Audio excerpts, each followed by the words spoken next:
So Jodie Whittaker as the 13th Doctor is the first female Doctor. I really love her costume. It is pretty doctory, where it's a long coat with brown boots, with blue socks representing the TARDIS, and a nice rainbow on the top.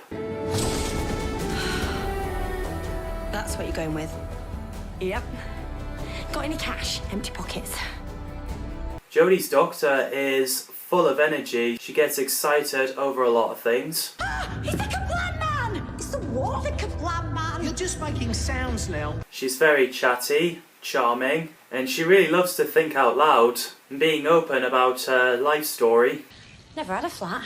I should get one. I'd be good in a flat. I could get a sofa. Imagine me with a sofa, like my own sofa. I could get a purple one. And she's pretty rebellious. Now, are you and your excellent tail gonna let me have a look, or I'm gonna have to bark at you? Because I will. She had a really good entry when she fell down through the train from the TARDIS.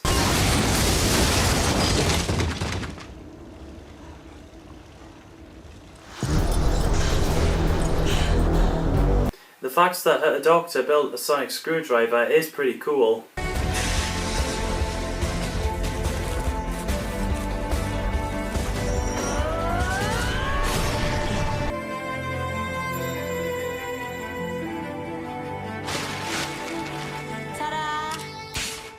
When she came out of the TARDIS wearing the suit from Spyfall with her companions, she's sort of dressed up like Matt Smith with the braces from the trousers and the bow tie, and having her hair like that. Really absolutely loved it. Shall we?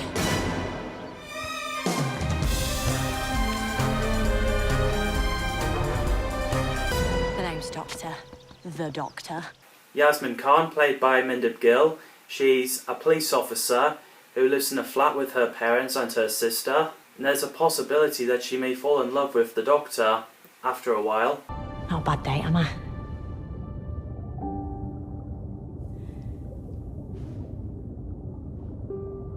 No. Jodie and Mandip are great together, especially when they're bickering at each other. I can't help feeling that some of this is my fault. Some.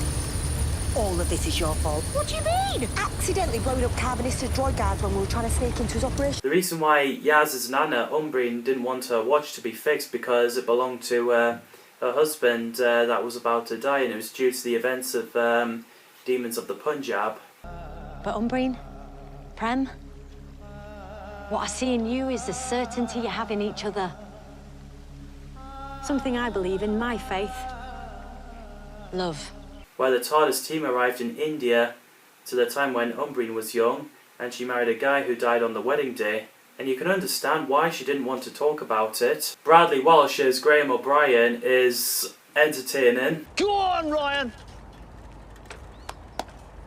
You're doing it, mate!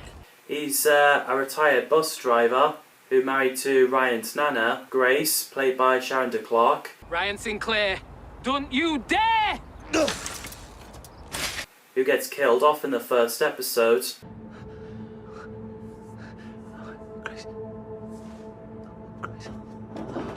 So as Graham's been grieving, he goes to travel with the Doctor. Being with you and seeing all these things, it really helps. And Graham really loves the James Bond toys. Don't make me do the old soft shoe shuffle. Tosin Cole played Ryan Sinclair, who has dyspraxia, which is why he's struggling to ride a bike. He's raised by his Nana, and it's been hard for him ever since his Nana passed away, and taking a while to accept Graham as his granddad. Well, at least we got each other, right? Granddad. What did you just call me? Ryan's dad, Aaron, never had time for Ryan, but then he tries to fix it up, and then all of a sudden he turns up at the New Year's Day episode. And I thought the scene where Ryan saved his dad's life from the Dalek mutant and stopped him from falling out the TARDIS was pretty moving.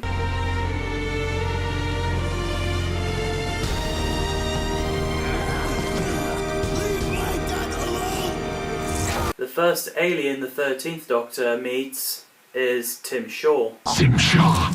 Sorry, Tim Shah, who's a Stenza warrior, a strange but intimidating alien where he stops to pick a teeth from victims and decorate his face with people's teeth. Due to Grace's death, Graham wanted revenge on Tim Shaw, but the Doctor wouldn't allow it. And if you kill him, you become the same as him. I ain't having that. I'm serious, Graham. So in the end, Graham proved to be a better man. And then you'd be wondering, is Graham actually going to kill Tim Shaw? But turns out he's been a better man. You are no warrior. No. I'm the better man. Pating may be cute on the outside, but certainly not on the inside. Where's Astos? Doctor, my What is that? A tiny creature that can eat pretty much anything, including the sonic screwdriver. And it's got nerve. It's just ate my Sonic! The fact it's a small creature and can eat any big items, it's like his stomach is bigger on the inside. Eat it! Wait for it.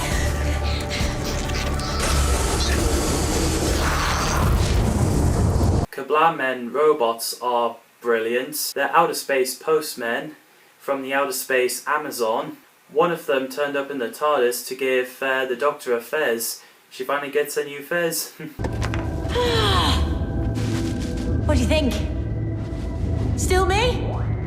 Nice. I thought the episode was well written.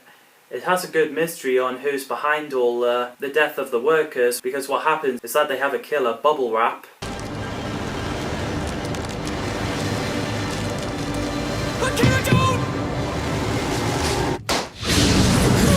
And it turns out to be Charlie, the janitor, all along. I don't care what you think.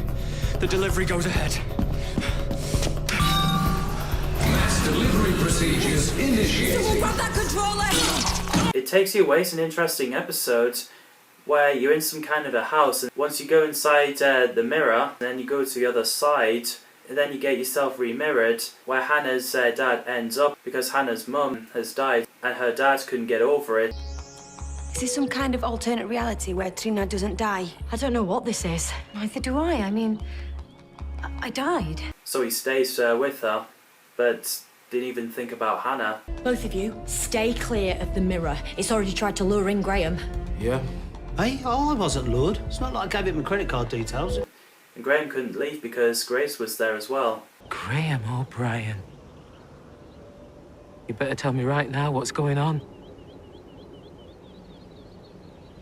Don't do this to me. And it's an interesting scene where the Doctor makes a contact with a frog on the chair with Grace's voice, as Grace loves frogs. My own form is endless, but this frog is a form that delights me, as it once delighted Grace. The 13th Doctor has New Year Daleks trilogy. First you've got Resolution, something we never see on screen before. It started off like from 9th century where there's guards burying parts of the Dalek armour and guarding it. And then you've got the Dalek mutant climb onto the girl's back and pretty much took her over like Venom. My prisoner. Now. You are my puppet. So she goes around to build parts of the Dalek machine. A brilliant scene is where a reconnaissance Dalek came by with the 13th Doctor confronting it.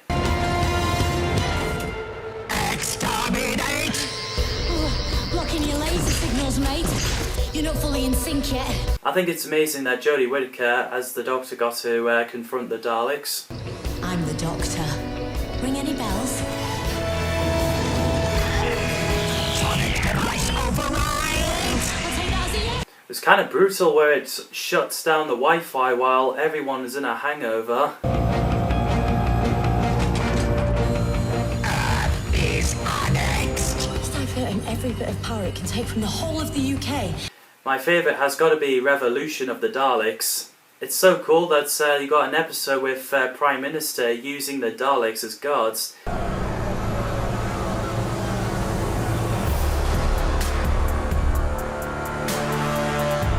Which shows that it is a really bad idea. And I do not surrender. Exterminate. This territory is the property of the Daleks. Daleks are in control. And it was so fun when the Doctor tricked the Daleks to go inside the spare TARDIS. Attack the TARDIS. Exterminate the Doctor. then it just crumbles up. The eve of the Daleks is pretty interesting because you have the Daleks with the Gatling gun. Exterminate! Not like this. And everyone in that building was stuck in the time loop. I took them out. They're not coming back. You're welcome. I mean, they will, because the fact that there's two of them means they found a way of keeping you inside the time loop. The Master, the Doctor's best enemy. Sacha Dhawan's character claims to be O, who works as a secret service. Come on, Doctor, catch up. You can do it. Oh. That's my name, and that is why I chose it. Who indeed revealed to be the Master in the plane. Spy. Master.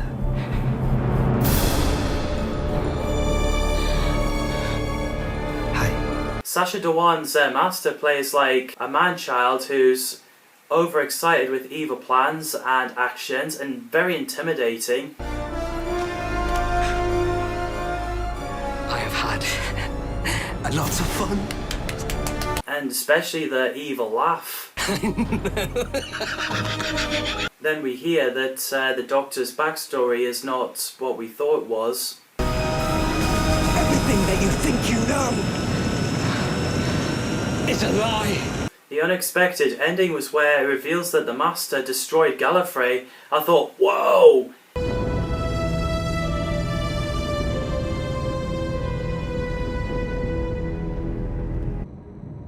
When I said someone did that, obviously I meant I did. So the next time you see the Master is where he found the Doctor, and he's there to tell her the story. Be afraid, Doctor. Because everything is about to change. Forever. About the origin of the Timeless Child. The child is you.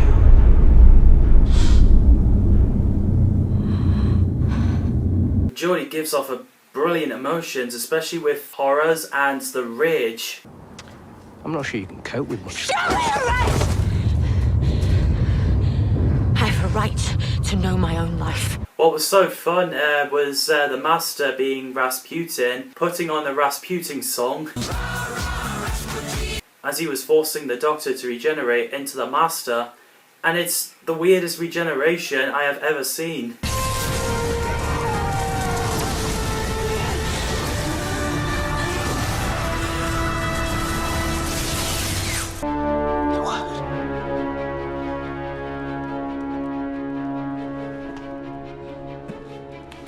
And you've got the Master wearing the Doctor's past clothes. You've got like the Sylvester McCoy's jumper, you've got Patrick Troughton's trousers, you've got Peter Davidson's celery, and Tom Baker's scarf. I have a message for all your remaining news viewers. I am the Doctor, and I caused this. But of course, the Master regenerates back into Jodie Whittaker's Doctor, and yeah, there's something you've just never seen before, the Doctor regenerating back into past incarnation, despite the curator in the Day of the Doctor. The best thing about Orphan 55 is the Doctor's speech. She tells a valuable lesson, not just to her companions, but to us audience.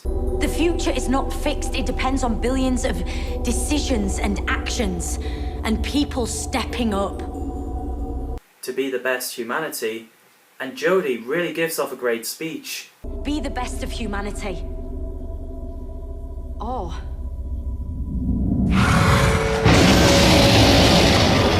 Jadoon and trigger-happy space police who are looking for a fugitive.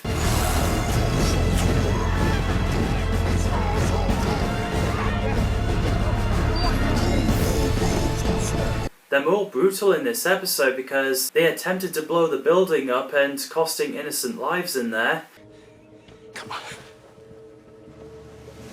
Fugitive house unit located.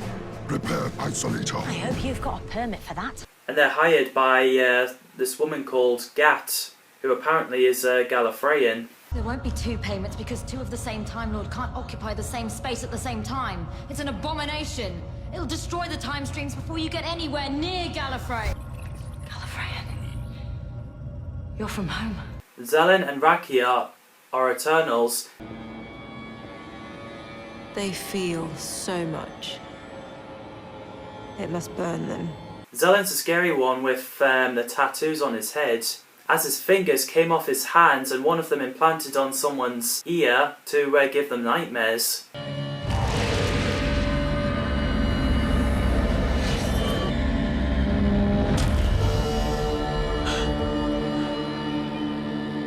The fascinating part was where Rakia tells a story, which is about the legend of the gods, the origin of Zella and Rakia. Two creatures from another realm descended into a universe where they were worshipped as gods. They saw two planets and laid a wager. I thought it's a brilliant artwork. It really is, and I'd love to see more of it. When Ashard, the lone Cyberman, first appeared in The Haunting of Villa Diatra, I was not expecting it. I was like, yes! That is a lone Cyberman. It was a pretty scary entrance, which is what I absolutely loved. Ashard was half finished, upgraded Cyberman. Never seen one like him before. He's different. Unfinished. Who is desperately looking for Cyberium to rebuild the army.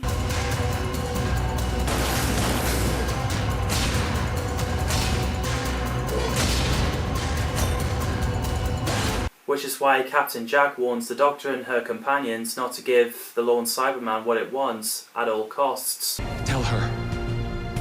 Beware the lone Cyberman. I thought Ashard was a terrifying Cyberman and pretty cool, and that Cyberman with rage.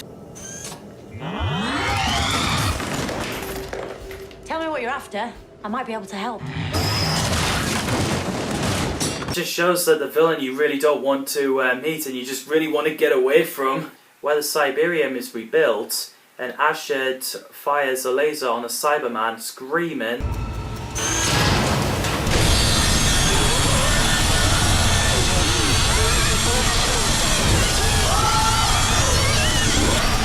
Carrying a Cyberman that makes other Cybermen scream.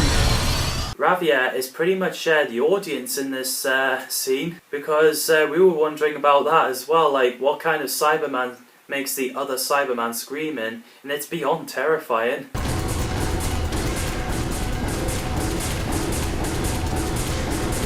And it is pretty interesting that the Master gave the Cybermen a DNA of a Time Lord, which really does make them more dangerous. The fact that Cybermen can regenerate. Yes, they could.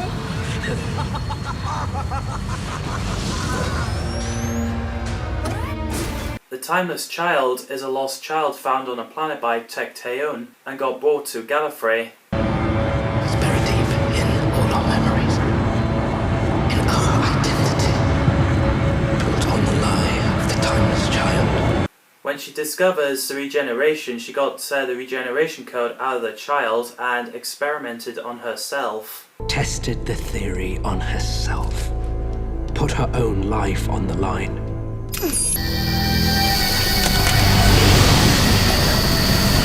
Spliced into herself the genetic ability to regenerate. When she reappeared in the Flux season, played by Barbara Flynn, she led the division and started the Flux. So the universe has to end to protect the existence of division. Precisely, which is why we engineered the flux, shut the universe down, and you within it. Except even then, you interfere. Some say the Timeless Child is the Doctor, and some say the Timeless Child is the Master. Now lost to her. Or so she thought.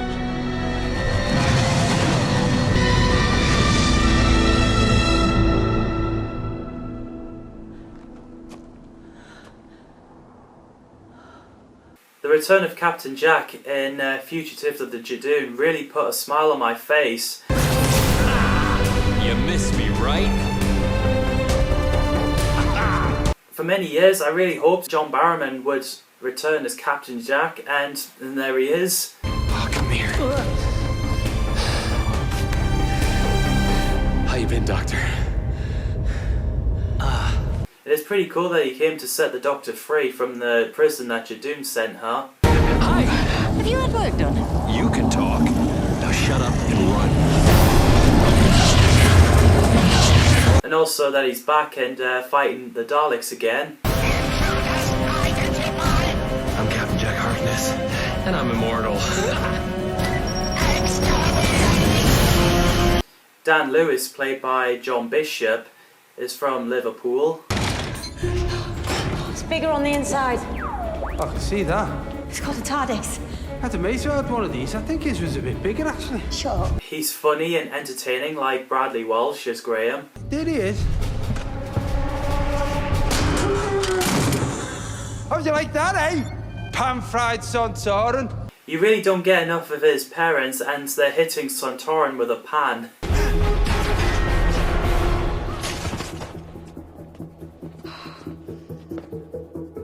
Ma'am?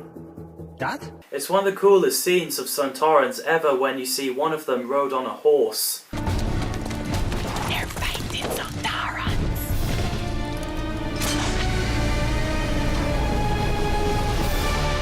That's pretty cool with the redesign of the black and silver suit from the classic era.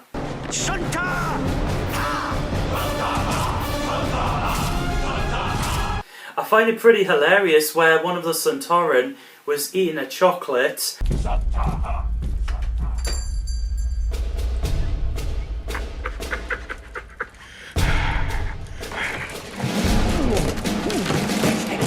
And he was so embarrassed when the Doctor and Yaz and Dan were there. Oh dear, Commander Shallow. Drunk on chocolate? How would that go down with your superiors? Who are you? That Santorin would do anything to eat more chocolate. To human chocolate, maybe even the recipe. You could make it yourself. If you transport them to Sontaran Psychic Command. What do you say? Chocolate. Bless him. Carvinister is a very stubborn humanoid dog who could be man's best friend. I don't think so. I've still got a human in this fight. What? Who seemingly abducted Dan, but actually was trying to rescue him from the flux. Get back to your mum. Tell her what a brave lad you've been.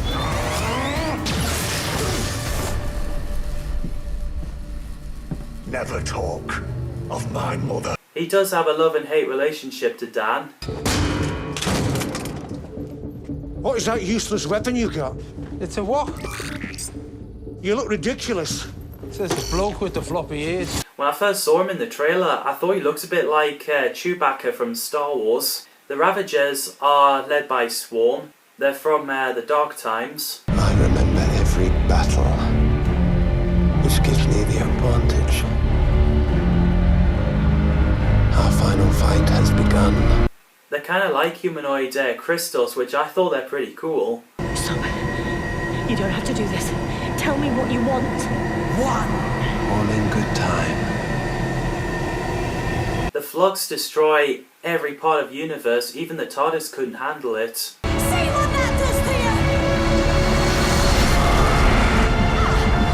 Not much by the looks of things. And it's a cool idea having a 6-part story arc with the Flux for modern era, where it has the same but different stories each. The Fugitive Doctor once worked as a division. She's played by Jo Martin.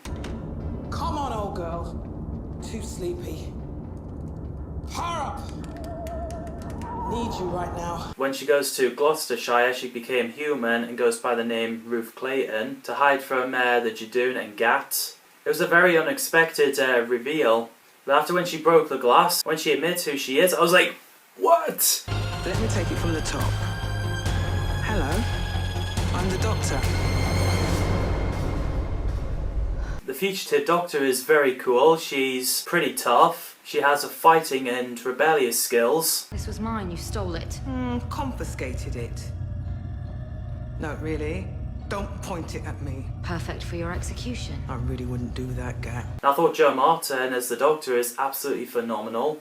Get out of here. I know this place has blown your mind. Maybe you should return the compliment. The Flux season had the return of the Weeping Angels, also the return of Unit, including Kate Stewart, which is really nice to see her again. You really need to calm down, Kate. I am the head of the unit. And if you don't stop this, I will expose you. And also the cameo voice of the Brigadier Lethbridge Stewart. Clear conscience, sir. I like that. That's our new corporal. Brought him in after we missed the whole thing at the post office tower. It does feel like a bit of horror when the Weeping Angels came chasing in Professor Jericho's place. Keep your eyes on them. Don't look away. And don't blink. What are you talking about? Throughout the 13th Doctor's era, the unit was down, but eventually got brought back, which leads to the Grand Serpent, a villain that you see in a horror movie. He's absolutely frightening. Big snake coming out of people's mouth as they die. I was like, ugh!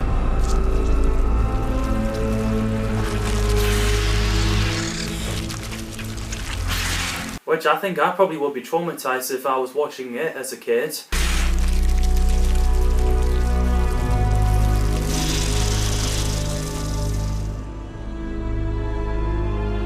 Some people notice the similarities between Grand Serpent and the Mara. The Sea Devil's one of the classic monsters that made a comeback. Yes! Because after when I watched John Pertwee's The Sea Devil story, I've been wanting them to bring the Sea Devils back for a while, and eventually they did.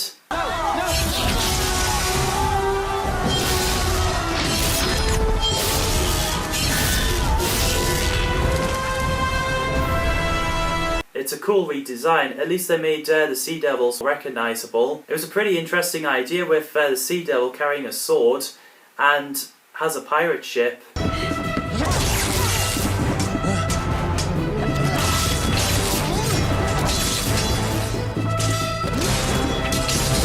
The Power of the Doctor is an epic, action-packed adventure episode for BBC's centenary episode and Jodie's last episode. I thought the space train was so cool to see.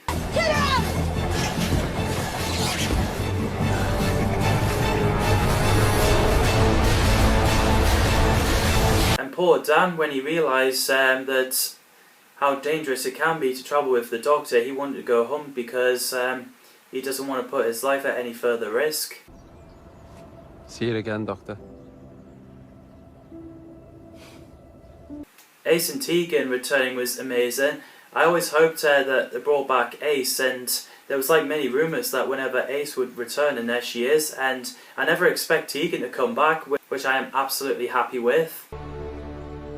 Tegan. Ace? That is a good look on you, Professor. And some may thought it was weird to see Tegan fighting. Well, we do see her fight before in Peter Davison era, which was Earthshock, when she managed to shoot the Cybermen. Gold bullets, Jeanette! You think unit wouldn't be ready? And I thought it was so cool to see Ace attacking Dalek again. I really hope we do get her spin-off series because I do think Ace needs it. Oi! Pepper pot! The Guardians of the Edge is pretty much afterlife to stop the Doctor from passing on. You refuse to pass through. Quite the strength of character, this incarnation. And I gotta be honest, I was so excited like a child when I saw the classic Doctors return. I mean, not just David Bradley as the first Doctor, but you've got Peter Davison as the fifth Doctor, Colin Baker, Sylvester McCoy and Paul McGann as the sixth, seventh and eighth Doctor. Vestiges of your consciousness. Fragments of yourself. From the past. Guardians of the Edge. I never thought they'd bring them back, but obviously they did. And I must admit, I was really sad that Tom Baker didn't show up. And this is something I always wanted to see in an episode with the Master sharing a screen time with Daleks and Cybermen. I thought, you know, it would be so epic. And the fact that the Master mentioned the Dalek Master Plan or the Master Dalek Plan, a nice reference to William Hartnell story. We could call this the Master's Dalek Plan, or the Cyber Dalek Master Plan. Cyber Master's Dalek Plan. I can't quite get it. I absolutely loved the idea of companion support group. I can't be the only one. I can't. And look, I'm not. And I reckon there are more people out there too. It gives everyone a chance to return whenever they want to, and it's very realistic because I mean, let's face it, to many people who travel with the Doctor, where you got many people who wouldn't believe you, you probably want to attend to somewhere like a support group and sit around and talk about it, which I think is spot on, especially when Ian Chesterton returned. Sorry, did you say her? I always wonder if they ever bring him back, considering that he's in his late 90s, and they did, and thanks to William Russell, the Doctor Who actually broke a World Guinness record for a 57-year gap. Absolutely incredible. Doctor, whoever I'm about to be.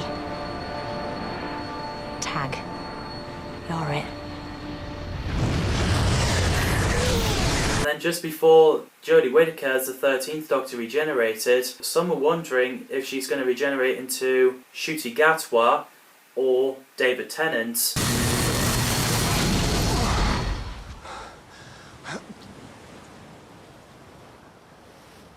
I know these teeth. But it turns out she regenerates into David Tennant as the 14th Doctor, who looks exactly like the 10th Doctor. What? Jodie is a fantastic actress, and I think her performance as the Doctor is very inspiring casting.